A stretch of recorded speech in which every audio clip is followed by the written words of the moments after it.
A very good morning, good afternoon, good evening to all the participants, students, and my dear friends. Welcome to this NPTEL MOOC course, title of which is Application of Forecasting, Regression and Time Series Models. And my good name is Raghunandan Sanitha from the IME department at IIT Kanpur. So, the three broad areas we are covering in this course. The first one is forecasting, second one is regression, and third one is time series. And we are in the second main area, which is basically regression or multiple linear regression, even though written is regression models. This is week 7 and this is the 32 number of lecture. So, what the coverage would be, we continue discussing about the multiple linear regression. Now, having said that, if you have seen for the last 2 lectures and also subsequent 2 more to go, we may cover a little bit more theory. The idea is not that to put pressure on any candidate or students, but I thought some points would be required if somebody wants to go into depth and understand, because solving problems is right, but trying to basically understand why you use this equation, why you solve them is also important. If you remember, I did mention during the discussion in the forecasting, I did all the problems in Excel sheet, step by step. Similarly, for simple linear regression, step by step. And if you go through the Excel sheet, which is shared with you for the forecasting part, the next Excel sheet would be shared once we are doing the regression models. And similarly for the time series, you will see step by step solving the problem would give you a lot of confidence when you use software, advanced software like R, Python, then SAS. So, you are more conversant, more confident and aware what is going on and what are the values and why these values.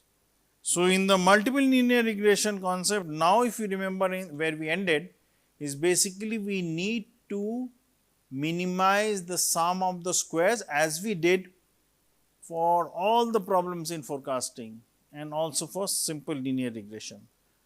So, if I pay attention for the case of multiple linear regression, you are in the general case, you are trying to minimize this. And that square means what? If I consider this is E transpose into E, that means you are multiplying the row with the column. If you do that, it is basically E1 into E1, which is E1 square. Second term is E2 into E2 is E2 square. Similarly, if I count the last term in the row is En and last term in the column is En. So, multiplying them is En square. So, that you get the error. That means row versus column. So, that is why the transpose is given. Actually, the error is in column format. When you do it, the transpose is in the row format. So, once you do that, what is error? Error is basically the difference between y actual value and the corresponding predicted value. In the predicted value, you do not use the error. So, this is the error, and if you remember, error would be of dimension n cross 1, which is actually this. Transpose of that is given. I will use a different color.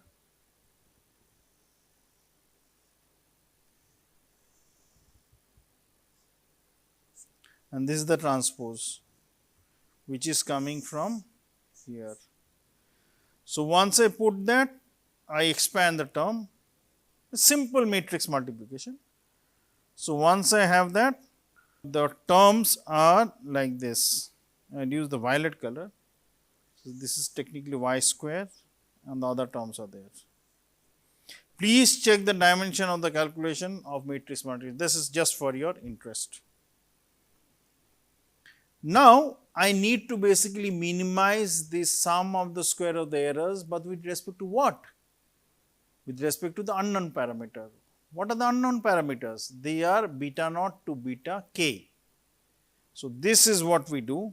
If you remember, in simple linear regression, we partially differentiate the sum of the squares with respect to beta 1 naught once, then beta 1 the second, and both of them give two equations, two unknowns beta naught, beta 1. We solve them to find out the corresponding beta naught hat, beta 1 hat. So, when I utilize the concept of minimizing the error, partial differentiate, put it to 0,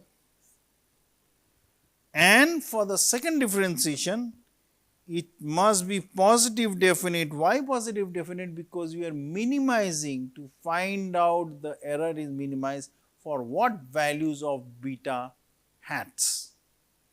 So, that is, and same thing had been mentioned verbally, but I did not write it. So, when I second differentiate the error, so del 2 summation of epsilon I square into del beta naught, if you get it as positive, it means you are minimizing. Similarly, you will find out del 2 summation of epsilon square with del beta 1 square, that should also be positive because you are minimizing. So, the first set of steps which I will mark, the first two bullet points are corresponding to the case where you put to 0, and then after you put to 0 you find out what is the value of beta hat, the second bullet point. And the third bullet point, as I mentioned, which I am again using the green color, is basically where you check the minimum concept. Once you do that, you are now well aware that what is the estimate of beta, and this is one of the most important concept and result in multiple linear regression. Now, you may ask that does it mean that the simple linear regression once we have learned is not right? It is right. Only in this case you will use, in the case of multiple linear regression, you have the values of independent variables x's are more than 1. In case it is 1, the same equation you will derive for the simple linear regression using this idea which I said very important. X transpose x has a definite positive, else the initial assumption on full rank would not hold. Remember, we had mentioned that. One is aware that the squared error loss or ordinary least square estimate of beta hat, and this is important, I will highlight it orange. So, this is the actual value of beta hat we will be utilizing, ordinary least square best, and is unique and minimizes the sum of the squares of the residuals.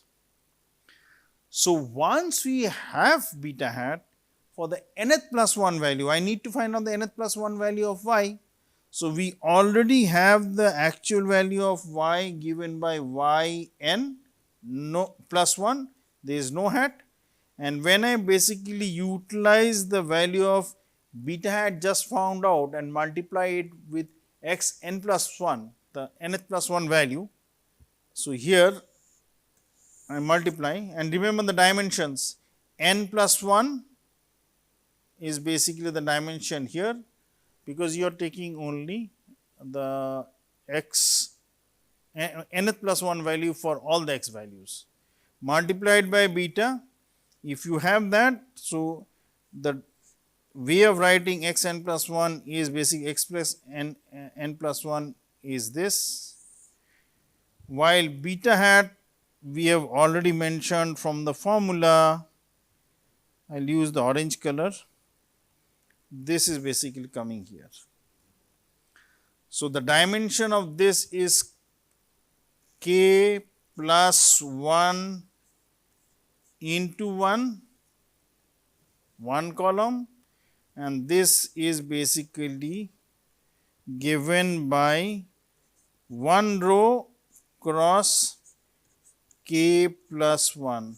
So, 1 into k plus 1 and other dimension k plus 1 into 1 basically is dimension of 1, which basically becomes a scalar. So, y hat n plus 1 is a scalar value as it should be.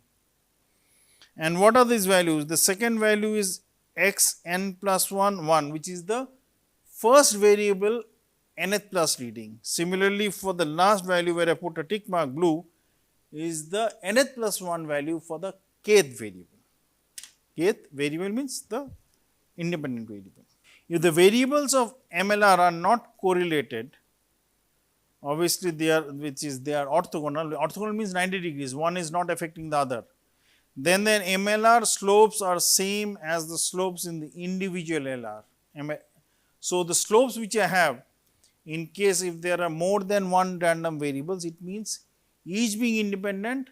So, hence the actual values of beta 1 to beta k I find out are actually the partial derivative in its true sense, which means that when I am trying to find out beta 1, that is the rate of change of y with respect to x 1, others are considered constant. So, if they are orthogonal, which means they are themselves have no effect, x 2 to x k have no effect on x 1. Similarly, when I have beta 2, considering again all of them are orthogonal, it means beta 2 value is the actual rate of change or the coefficient, regression coefficient of y with respect to x 2, provided x 1 does not have an effect and x 3 to x k does not have an effect, it is true. So, does it mean the conditional coefficient and unconditional coefficients are the same? In this case, when orthogonality holds, it is true. We know the normal equations are there. So, this implication, normal equations what we have solved to derive that value of beta hat. So, the least square residual sum, residuals means the errors we find out in the practical sense, the sum should be 0, actually as it should be, because we have assumed the errors have normal distribution with 0 mean and sigma square as standard deviation. The regression hyperplane, hyperplane means you remember the straight line or the plane in the 3 dimension. That means in the dimension when I have here is x 1, towards you is x 2, and along this direction, vertical direction is y. When I fit the best fit line, it is a plane, and that is basically the average value line, best fit line. In the higher dimension case, it is known as the hyperplane. The mean of the fitted values from the regression equals the mean of the actual values, and this is true for simple linear regression as well as for multiple linear regression. Now, these are some a little bit more theoretical concept. So, what I will do is I will try to explain it. Now, from the problem solving point of view, for the final examination they are not important, but from the assignment point of view, because assignments are directly from each week, each class of half an hour, from that perspective it may be important. That's, and also as I told, I am sorry I am repeating it, trying to understand the theory makes much better sense, gives you confidence and gives you lot of so called positive authority when you are trying to solve a problem, giving a practical problem, or when you are trying to utilize it in any software. So, the error term is basically given by the difference between the actual value and the predicted value. So, here what you do is that you basically have M is basically a symmetric matrix which is known as idempotent matrix of size n cross n, such that the error means the residuals. So, you are using E as the residuals and epsilon as the error in the population. So, Mx is basically equal to 0 and this matrix is called the residual maker. The orthogonal, which is basically, so which actually means that if you remember, and I will try to make you visualize it. So, if you consider the 2-dimension line in the 2-dimensional space, so you have x here and you have y here. So, there is only one independent variable and obviously there is one dependent variable. The best fit line which you have, consider this. which means that this is the average line, and any point, if you remember, which it drops vertically, which is parallel to the y axis, that is the error. So, this is basically a type of projection. Now, in the 3-dimension case, when you have x1 here, as you can see my right hand, x2 which is my left hand and is going towards you, and y is the vertical, there you have the plane. So, any point which is there, which is y, which is y1, the first reading y1, x11 which is the first reading for x1, x21 which is the first reading for x2, if they are taken and allowed to fall onto the plane, that what you are trying to do is basically do a projection and trying to find out the errors. So, in which direction, and find out the square of the errors and then sum it up, and based on that you are proceeding to find out the parameters. So, this y hat value is basically given by the difference between the actual and the residuals. That when you do is that you have p into y. I am not going to the details. You can just read the slides, because the slides will be available to you. What I am explaining, listen to it carefully. That is given by p into y, where p is the projection matrix, which is also symmetric and idempotent and orthogonal, in the sense the projection matrix, how it falls would give you the picture. So, that means if I have this plane and the which is vertical, and if there is a orthogonal line, non-orthogonal line, not the orthogonal line. So, if it is my right hand and the plane which is my left hand, if I take the projection, so obvious projection would basically that if there is a light behind, that is the shadow. So, in the similar way, when I go into higher dimension, that projection would basically, if you basically project that onto the plane. So, that projection is basic matrix, because you want to multiply with certain values, and that values are basically given by the projection matrix, and the size of the projection matrix obviously would be dependent on the number of such x's you have, and obviously it will depend on n also. So, this is symmetric, idempotent and orthogonal. So, obviously it would mean that p m is equal to m into p, and that is 0. So, projection of p into x is x, and y is basically py plus my depending on the projection and the idempotent matrix which you have, which is the projection given by two things. Number one, you are trying to find out the projection of the effect of x in order to predict the value of y, and obviously when you are trying to do that, there would be an error also, that would be given also as a part. That means, the actual value of y is sum of the predicted value and the error. Based on that you are proceeding. So, residuals are given, so which you need to find out. So, the residual which you have is basically this residual square, I am just considering. So, on the left hand side you have y's values given this transpose of the hat values are the predicted values, and this is the error. So, once I have the error square, this is exactly this what we need to find out. So, this is basically given by the concept of as this. So, if I consider the errors are basically the difference between the actual and the predicted. I need to find out the square. So, consider MLR setup for y based on x1 and x2, x1 and x2 are orthogonal. Then the coefficient vectors of y on x1 and y on x2 can be obtained separately, and in that case beta 1, which is the regression coefficient of between y and x1, and beta 2, which is a regression coefficient between y and x2, would be given in such a way, but because as they are orthogonal, hence the effect of x1 on x2, actually as it should be, because they are independent, effect of x1 and x2 is not there. Hence, the values of beta 1 is the actual rate of change of y based on x1. Similarly, if I have beta 2, effect of x1 is not there in x2, hence beta 2 is the rate of change or the regression coefficient of y based on x2. So, let me read it again, then coefficients vectors considering they are orthogonal of y on x1 and x2 can be obtained separately by regressing y on x, do it, find out that y is only dependent on x and find it out, that is beta 1.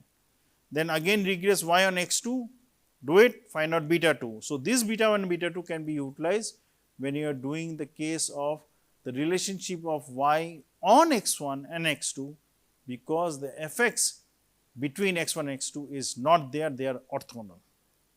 Now, we have found out beta hat, fantastic, we are very happy.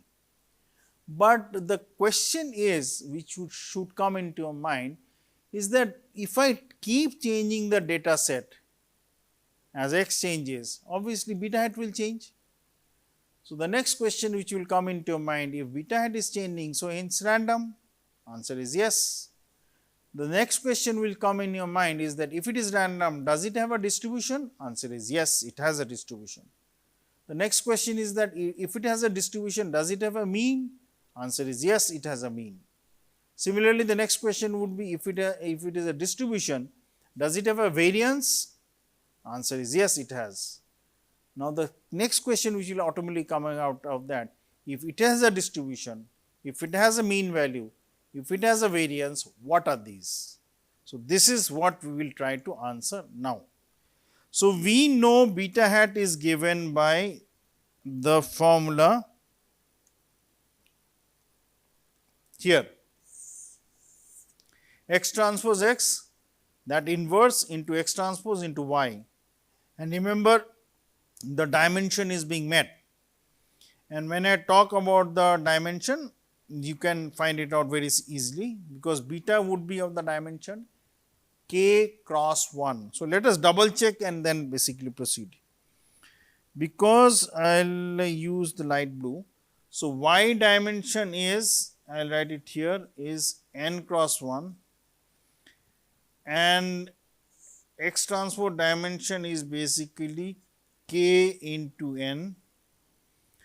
Similarly, if I look inside the bracket, is x transpose is basically is k cross n, and x dimension is n cross k. So, basically you will have k cross n into n cross k is k cross k into k cross n is k cross n, and k cross n into n cross 1 is equal to k cross 1, which is the dimension of beta.